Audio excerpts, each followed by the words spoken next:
कि हमारे चैप्टर का नाम है light shadows and reflection. The minute we open our eyes we see our surroundings. जैसे ही हम अपनी आँख खोलते हैं तो हमें अपने आसपास की बहुत सारी चीज़ें दिखती हैं। We see a variety of objects of different colours shapes and sizes. हमें बहुत सारे वैरायटी के ऑब्जेक्ट्स दिखते हैं, अलग अलग कलर के, अलग अलग शेप के और अलग अलग साइजेस के। when are we not able to see things around us? हम कब ऐसा होता है कि जब हम अपने आसपास की चीज़ों को नहीं देख पाते। It is when our eyes are close और वेन इट इज़ डार्क। ऐसा जब होता है जब हमारी आंखें बंद होती है या फिर जब बिल्कुल अंधेरा होता है। At these times what do you think is preventing us from seeing objects around us. तो इस टाइम पर आपको क्या लगता है, क्या चीज़ है जो हमें रोक रही है देखने से? Is there something missing? क्या कुछ मिसिंग है? It is the absence of light. ये है कि उस टाइम पर लाइट नहीं है। Light is something that enables us to see the things around us. Light एक ऐसी चीज़ है जो हमें अपने आसपास की चीज़ों को दिखाती है। We can not see anything if there is no light. तो अगर रोशनी नहीं होगी, लाइट नहीं होगी, तो हम अपने आसपास की कोई भी चीज़ नहीं देख सकते। Objects that give out light are called luminous objects. और वो ऑब्जेक्ट्स जो अपने से लाइट एमिट करते हैं उनको हम ल्यूमिनस ऑब्जेक्ट्स कहते हैं। Objects that do not give out light are called non luminous objects. और वो ऑब्जेक्ट जो अपने अंदर से लाइट एमिट नहीं करते हैं उनको हम कहते हैं non luminous objects. Observe the pictures given below, state whether the following objects are luminous और नॉन ल्यूमिनस। अब नीचे इन्होंने हमें कुछ इमेजेस दिए हुए जिसमें हमें बताना है ये ल्यूमिनस है या नॉन ल्यूमिनस है। तो जिसमें से लाइट एमिट हो रही है वो ल्यूमिनस होगा और जिसमें से लाइट एमिट नहीं हो रही वो नॉन ल्यूमिनस होगा। Sources of light. Any object that gives out light is called a source of light. अब वो ऑब्जेक्ट जो अपने अंदर से लाइट एमिट कर रहा है, जिसके अंदर से लाइट निकल रही है, वो उसे कहते हैं हम source of light. Luminous objects are also called sources of light. तो जो ल्यूमिनस ऑब्जेक्ट्स होते हैं उनको हम सोर्सेज ऑफ लाइट भी कहते हैं क्योंकि उसमें से हमें लाइट मिल रही है। Sources of light can be natural और आर्टिफिशियल। जो लाइट का सोर्स है वो नेचुरल भी हो सकता है और आर्टिफिशियल भी हो सकता है। Examples of natural sources of light are the sun and other stars and insects such as firefly. अब जो नेचुरल सोर्स है वो लाइट का कौन कौन हो सकता है? जैसे सूरज से हमें रोशनी मिलती है, तारों से मिलती है, कुछ इंसेक्ट्स होते हैं जैसे कि फायरफ्लाई से मिलती है, जिसे जुगनू भी बोलते हैं हम। Examples of artificial sources of light are candle, electric bulb and laser. और आर्टिफिशियल सोर्स ऑफ लाइट के एग्जाम्पल क्या क्या हो सकते हैं हमारे? कैंडल, मोमबत्ती, इलेक्ट्रिक बल्ब और लेज़र। नेक्स्ट आता है transparent, translucent and opaque object, opaque materials. Light behaves differently when it passes through different materials. अब हमारी जो लाइट होती है वो जैसे अलग अलग मटेरियल से पास करेगी, उसका जो नेचर होगा उसका जो बिहेवियर होगा वो उसके हिसाब से अलग होगा। Based on the way light passes through them we can classify materials into 3 broad categories: transparent, translucent and opaque. और किस तरीके से हमारी लाइट किस ऑब्जेक्ट के थ्रू पास करती है उस बेसिस पर हम मटेरियल्स को डिवाइड कर सकते हैं 3 कैटेगरीज में: ट्रांसपेरेंट, ट्रांसल्यूसेंट और ओपेक। ट्रांसपेरेंट वो ऑब्जेक्ट होता है जिसके हम आर पार देख सकते हैं। ट्रांसल्यूसेंट वो होता है जिसके आर पार हम काफ़ी धुंधला, जैसे धुंधलापन होता है वैसे दिखेगा। और ओपेक वो होता है जिसके आसपास हम आर पार हम देख ही नहीं सकते।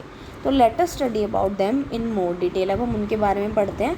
Material that allow light to pass through without significant scattering और absorption are called transparent materials. अब वो मटीरियल जो लाइट को अपने थ्रू पास करने देते हैं विदाउट एनी स्कैटरिंग, यानी कि लाइट उसमें से स्कैटर नहीं होती है, फैलती नहीं होती है, ना ही एब्जॉर्ब होती है, उनको हम बोलते हैं transparent material.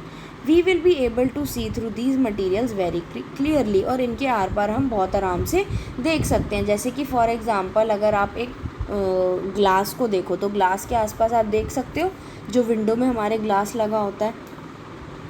Examples of the transparent materials are clear air, clear gas, clean water, some kinds of plastic and cellophane paper. ये हमारे ट्रांसपेरेंट मटीरियल्स के एग्जाम्पल हैं। Materials that allow light to pass through them but scatter और diffuse the light as it passes through. that is parallel beam of light comes through in all directions are called translucent materials. अब translucent material क्या होते हैं? वो material जिनके through जब light pass होती है तो वो आगे जाके स्कैटर हो जाती है, यानी कि फैल जाती है और एक पैरेलल बीम ऑफ लाइट बन जाती है सारी डायरेक्शन में, यानी कि वो आई तो वो स्ट्रेट लाइन में, पर वो आगे जाके बिल्कुल स्कैटर हो गई, फैल गई, तो उनको हम बोलेंगे translucent materials. That is why an object can be seen clearly through a translucent material. इस वजह से हम ट्रांसल्यूसेंट मटीरियल के आर पार हम कोई भी मटीरियल को क्लियरली नहीं देख सकते. Examples of translucent materials are butter paper, frosted glass, paper smeared with oil और स्मोक ग्लास. तो ये सारे हमारे ट्रांसल्यूसेंट मटीरियल के एग्जाम्पल हैं. Materials that completely block lights are called OPEC materials. अब वो मटीरियल जिनके आर पार लाइट जा ही नहीं सकती हैं उसको हम कहते हैं opaque materials. We will not be able to see through these materials at all. इनके आर पार हम बिल्कुल भी नहीं देख सकते हैं.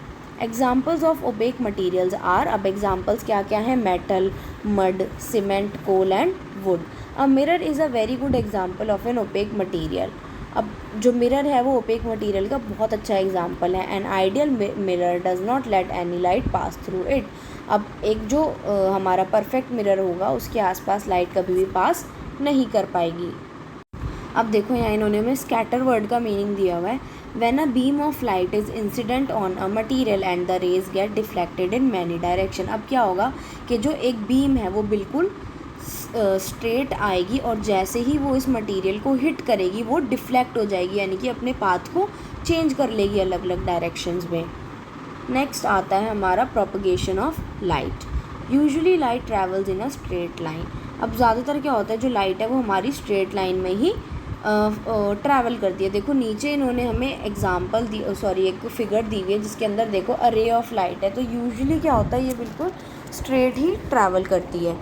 When we want to represent the propagation of light with a diagram we represent it with the help of rays and beams. अब जब भी हम लाइट की प्रोपगेशन, यानी कि जब हम लाइट की डायरेक्शन को, ये लाइट हमारा किस तरीके से ट्रैवल कर रही है, जब हम वो दिखाना चाहें तो हम रेज़ या बीम्स की मदद से उसको दिखाते हैं, दर्शाते हैं. जैसे हम काफ़ी चीज़ों के लिए साइन और लोगोज़ यूज़ करते हैं ना, तो ऐसे ही हमारी लाइट किस तरीके से ट्रैवल करती है वो हम रेज़ या फिर बीम्स के थ्रू दिखाते हैं.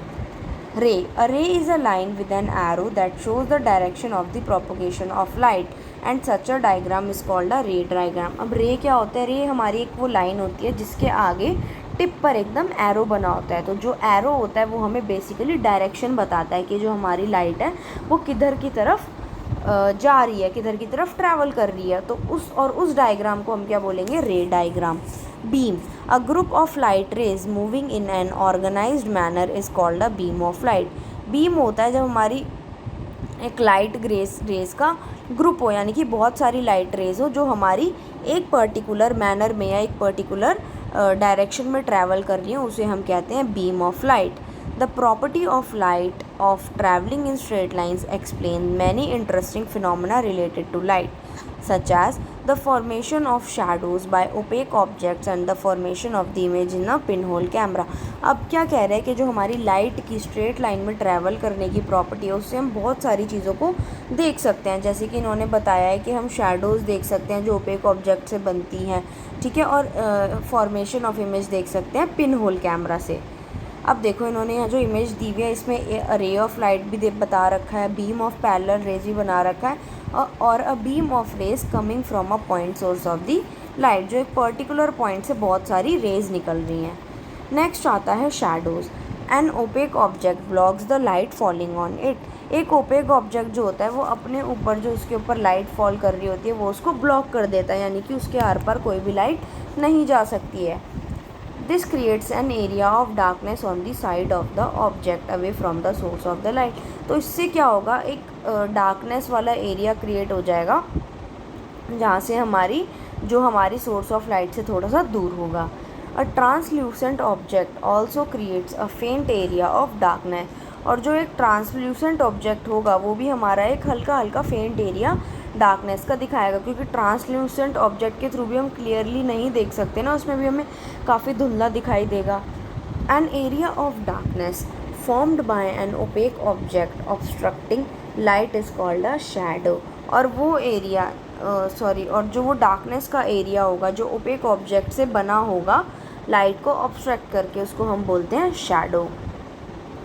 The following 3 things are required for a shadow to form. अब एक शैडो बनने के लिए हमारे पास 3 चीज़ें होनी चाहिए। वो क्या क्या है? अ सोर्स ऑफ लाइट, जहाँ से लाइट आ रही हो, एन ओपेक ऑब्जेक्ट जिसके थ्रू हमारी लाइट पास ना कर सके, अ स्क्रीन और the surface behind the object, और वो जगह जहाँ पे जाकर वो शैडो बने, यानी कि बेसिकली कोई भी स्क्रीन या फिर कोई ऑब्जेक्ट हो, सरफेस हो ऑब्जेक्ट का। A shadow will not form if any of these is absent. और हमारी शैडो नहीं बनेगी अगर इन तीनों में से कोई भी एक चीज़ नहीं होगी तो। This explain why we can not see a shadow in the dark. तो इसलिए हमें इस चीज़ से पता चलता है कि कैसे हम अंधेरे में शैडो नहीं देख सकते, क्योंकि उस टाइम हमारा लाइट सोर्स ही नहीं होगा, तो हम कैसे हमारी शैडो बनेगी। It is only when the light rays are obstructed by an opaque object that we get a shadow of the object. तो क्या होगा, जब हमारे पास लाइट रेज आएंगी और जब वो ओपेक ऑब्जेक्ट को हिट करेंगी और वो ऑब्स्ट्रक्ट हो जाएंगी, तभी हम ऑब्जेक्ट की शैडो बना सकते हैं। नेक्स्ट आता है हमारा characteristics of shadow. A shadow has the following 3 characteristics. Shadow के 3 करेक्टरिस्टिक्स होते हैं। It is always black regardless of the colour of the object use to make the shadow. अब जो हमारी शैडो वो हमेशा ब्लैक कलर की बनेगी वो, और चाहे हमारा जो ऑब्जेक्ट है ओपेक ऑब्जेक्ट है वो किसी भी कलर का हो, लेकिन शैडो हमेशा ब्लैक ही बनेगी। It only shows the shape और outline of the object and not the details. ये सिर्फ हमें शैडो की जो ऑब्जेक्ट होगा उसकी आउटलाइन देगी, उसकी शेप देगी, ना कि पूरी डिटेल्स की। जैसे अगर ये बच्चा इन्होंने दिखाया हुआ इमेज में, ये बच्चा खड़े होकर अपनी शैडो बना रहा है, तो देखो हमें सिर्फ ब्लैक रीजन दिख रहा है, यानी कि सिर्फ उसकी बॉडी की शेप दिख रही है और आउटलाइन दिख रही है, हमें उसकी आँख नाक नहीं दिख रही हैं। The size of a shadow varies depending on the distance between the object and the source of the light। अब जो साइज़ होता है हमारी शैडो का वो डिपेंड करता है कि ऑब्जेक्ट के बीच में और जो सोर्स ऑफ लाइट है उसके बीच में कितना डिस्टेंस है, and the distance between the object and the screen, और जो ऑब्जेक्ट है और जहाँ पर इमेज बननी है जिस स्क्रीन पे उसके बीच का distance. Let us perform an activity to learn about the characteristics of a shadow. तो अब ये नीचे इन्होंने एक एक्टिविटी दी हुई है जिसको पढ़ के अब आपको शैडो के कैरेक्टरिस्टिक्स पता चलेंगे। नेक्स्ट आता है रिफ्लेक्टिंग सरफेसेस। वी से light is reflected when it becomes bounces of a surface. अब हम कहते हैं कि हमारी लाइट जब रिफ्लेक्ट होगी जब वो उस सरफेस से बाउंस हो जाएगी। देखो यहाँ पे इन्होंने हमें इमेज दी हुई है सबसे ऊपर वाली। अब ये एक इन्होंने नीचे सरफेस दिया हुआ है, यहाँ पर लाइट आई, ठीक है, ऊपर से नीचे आ रही है ना, एरो की डायरेक्शन देखो आप, ऊपर से नीचे आ रही है। जैसे ही वो सरफेस पर हिट करी वो चली गई, वो डिफ्लेक्ट हो गई, यानी कि वो उन्होंने अपनी डायरेक्शन चेंज कर ली है। Reflection of the light help us to see most of the things around us. अब जब लाइट हमारी रिफ्लेक्ट करती है तो उसकी मदद से हम अपनी आसपास की चीज़ों को देख सकते हैं। Reflection of light by a surface depends on the nature of the surface. अब जो लाइट हमारी रिफ्लेक्ट हो रही है वो डिपेंड करता है कि हमारा जो सरफेस है उसका नेचर कैसा है। A rough and a bumpy surface reflects a parallel beam of the light incident upon it in different direction। अब क्या होगा कि अगर हमारा एक रफ़ और बम्पी सरफेस है, जैसे फर्स्ट इमेज इन्होंने दी हुई है, इसमें बड़ा रफ़ सरफेस है, यानी कि ऊपर नीचे उबड़ खाबड़ ज़मीन है समझ लो, ठीक है। तो जब उस पर लाइट आके टकराएंगी तो वो इधर उधर चली जाएंगी, यानी कि उन लाइंस की कोई भी डायरेक्शन नहीं रहेंगी, वो पैरेलल नहीं होंगी एक दूसरे से। This is the reason why we cannot see a reflected image or on an ordinary rough wall। तो इसलिए जब भी कोई खुरदरी दीवार होगी तो उसके ऊपर हम एक रिफ्लेक्टेड इमेज नहीं देख सकते। Good examples of rough surfaces are normal paper and a rough wall. और रफ सरफेस का हमारा अच्छा एग्जाम्पल कौन सा है? एक पेपर ले लो या फिर एक कोई रफ वॉल ले लो। This kind of the reflection is called diffuse reflection. इस तरीके की रिफ्लेक्शन को हम डिफ्यूज रिफ्लेक्शन कहते हैं, यानी कि वो जो हमारी लाइट रिफ्लेक्ट हुई है वो पैरेलल नहीं है।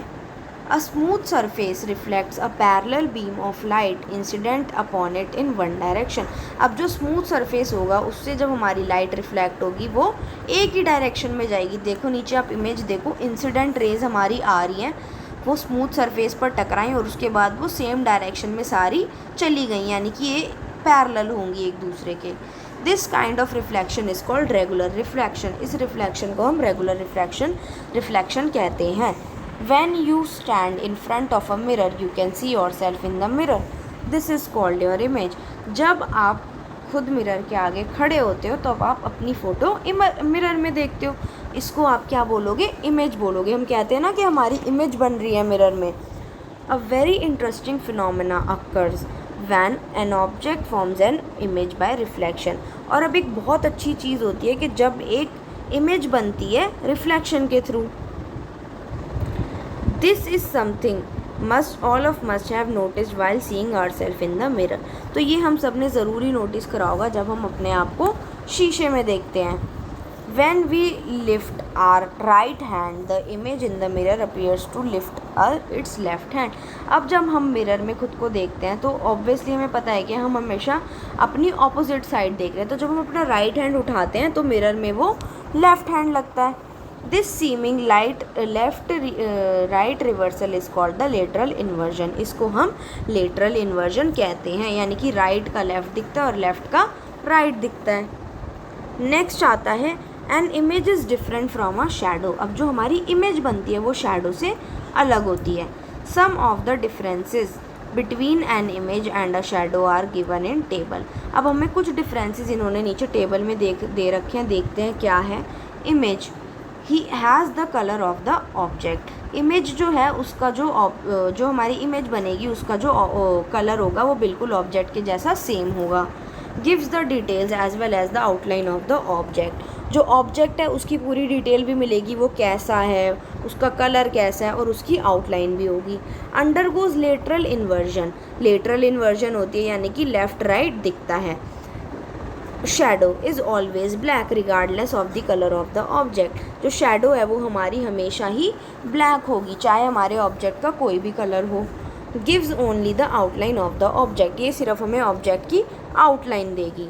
Does not undergo lateral inversion. और इसमें लेटरल इन्वर्जन नहीं होगा, यानी कि जैसा हमारी साइड है वही शैडो की भी साइड होगी। नेक्स्ट आता है अ पिनहोल कैमरा।